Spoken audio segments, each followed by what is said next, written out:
All right, here we go with some nice review problems. Determine the value of x in the circle graph.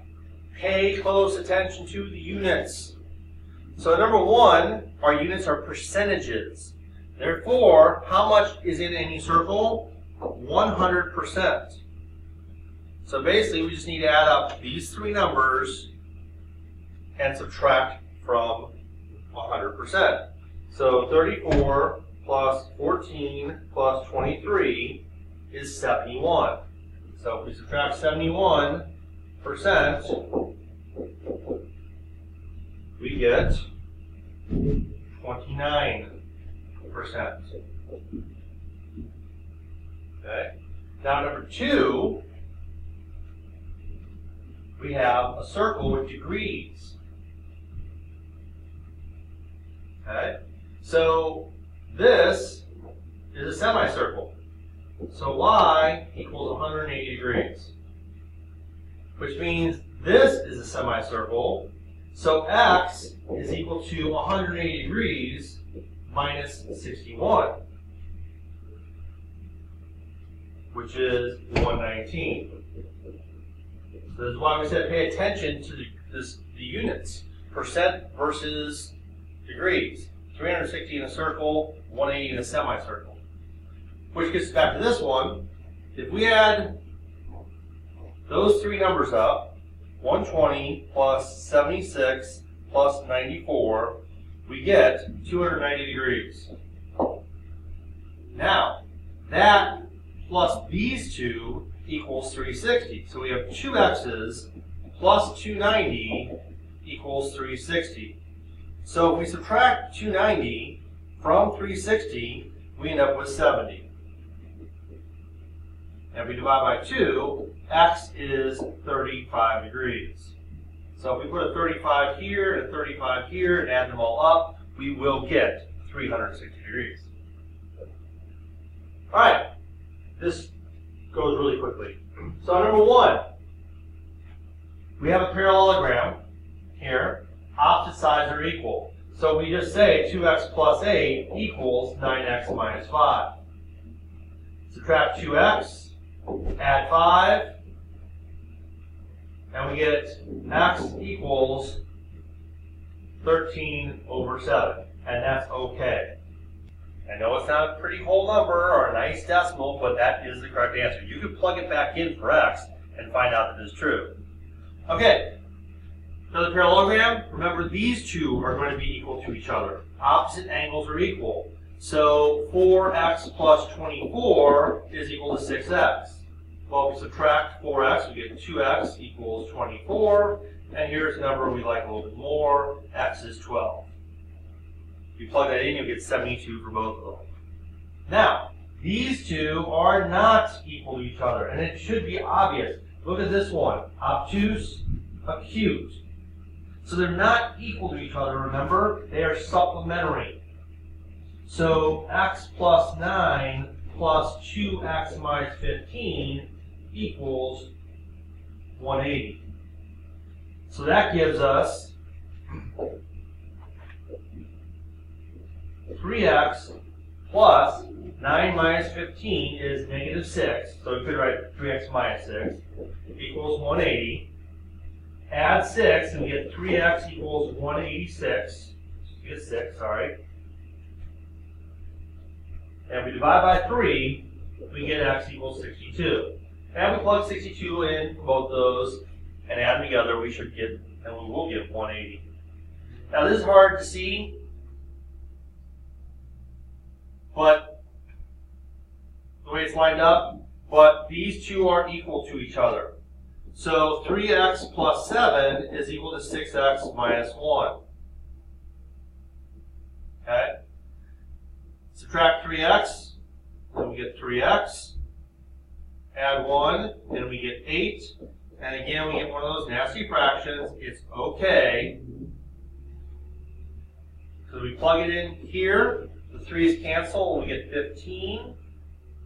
And if we plug it in here, we get 8, the 3 cancels the 6. 2 times 8 is 16, minus 1 is 15. It works out. So they don't always have to be nice, pretty answers. All right, an arc. What is an arc?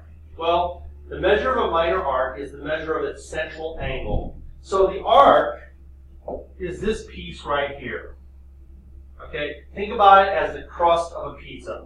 So if you're one of those people that eats the pizza but throws away the crust, okay, you're throwing away the arc of the pizza.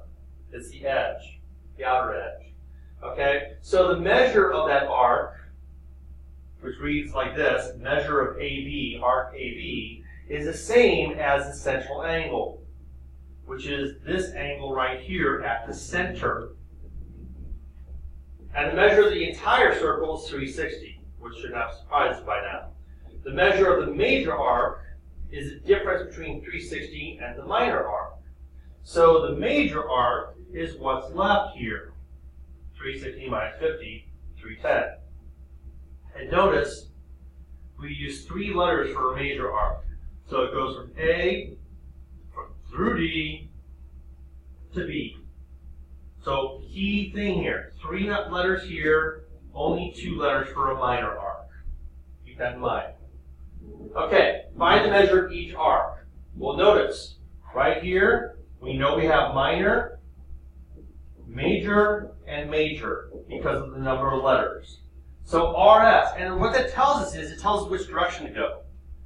If RS we really wanted to be a major and was going this way, well, we'd have to put the T in there to tell us to go that direction. Without that T, RS is right here. Now, what is RS? Well, it's the measure of this angle right here, which is 110 degrees. Now, RTS, which is the major arc, is simply going to be 360 minus 110,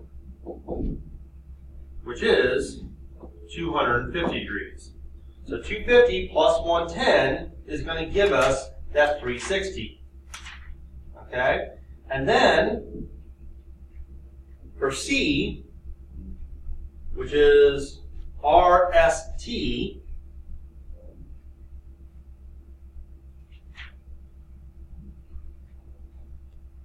well, if you look carefully, since RT is a diameter going through the center, that means you're talking about a semicircle from R to T. RST, right there. And so that's 180 degrees. All right, postulate. The arc addition postulate. The measure of an arc formed by 2 adjacent arcs is the sum of the measure of the 2 arcs, which is just kind of common sense. Okay? So ABC is made up of AB, that's supposed to be red, AB, and BC. Kind of common sense, that's why it's a postulate. It's one of those duh moments. Okay, the measure of GE. Well, GE, still a minor arc, is really made up of GH, which is 40, and HE, which is 80. So when you add those together, 40 plus 80, you get 120 degrees. Okay? Now, GEF, so remember, GEF tells us to go from G through E to F, which means we're going to add up 40 plus 80, which we already know is 120, plus 110. So you really could just add 110 to the 120 we just had and get 230 degrees. And then GF is going to be the leftovers, which is going to be 360 minus that 230, which is going to be 130.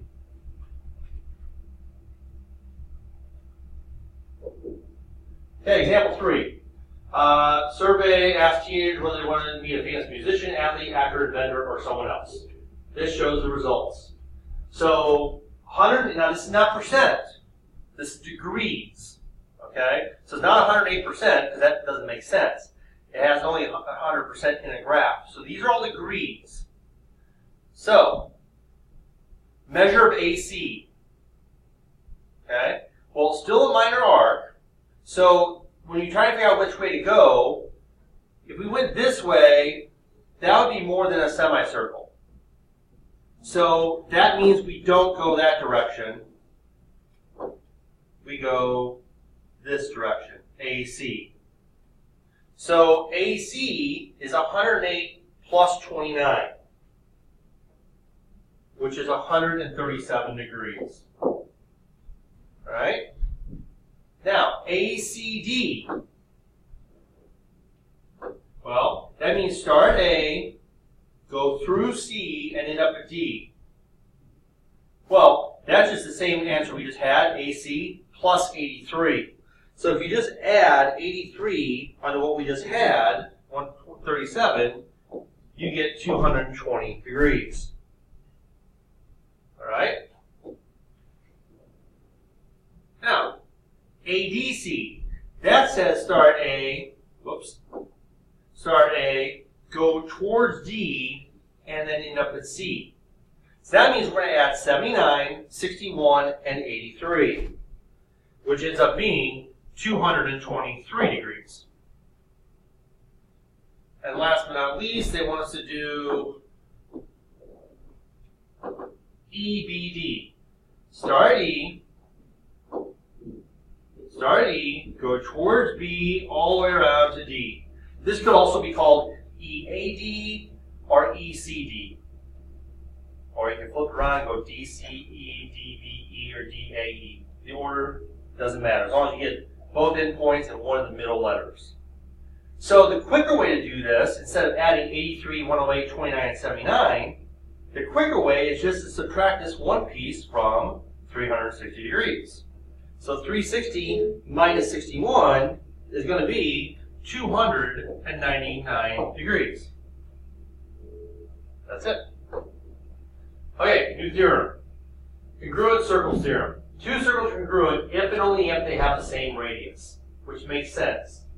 So if you took this, I'm going to try to do this carefully. If you took this circle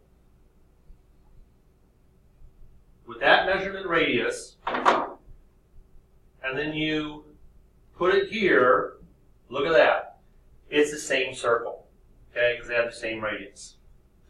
Magic of the smartboard. Okay, another new theorem. Congruent central angles theorem. In the same circle, or congruent circles, like we just had, two minor arcs are congruent if and only if their corresponding central angles are congruent. So if you look at these two pie pieces, you can say, since BAC and DAE are equal, that makes, okay, let's do this with drawing. Since BAC is equal to DAE, that means this arc, BC, is congruent to that arc, DE. Okay, so tell whether the red arcs are congruent. Okay, so for example 4, are they congruent? Well, look at example A. The red arcs are CD and EF. Now, since CD and EF are both marked, and they both are 80 degrees, that means yes. They are congruent. Now, B is a tricky one, because if you look at it, they both have a central angle of 90 degrees. Okay, so RS and TU both have the same central angle. But since they are not the same size circles, they're concentric circles, like a bullseye, but they're not congruent circles. They don't have the same radius. Okay? So, here's the radius of the smaller circle, and obviously here's the radius of the bigger circle. Not the same. So since the circles are not similar, not congruent, then the answer is no. And last but not least, we have two circles.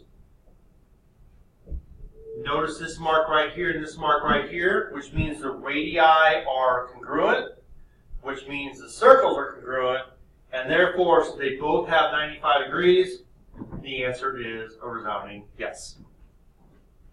That's it.